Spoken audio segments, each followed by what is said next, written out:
And for me, I hear that and I think they're going to murder me. There have been a lot of men who have been like, we each swipe on each other. There's like one or two messages back and forth, and they're like, let's go get a drink.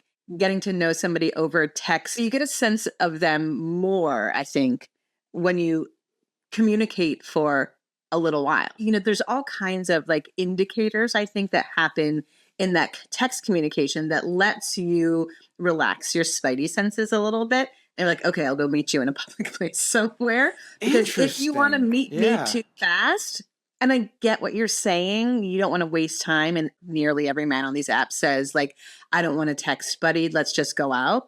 Every single one and every single woman that I know wants to get to know you just a tiny bit before they agree to like meet a stranger from the internet in person. Because the fear there all of the time is like, am I about to set up a date with somebody who's going to kill me?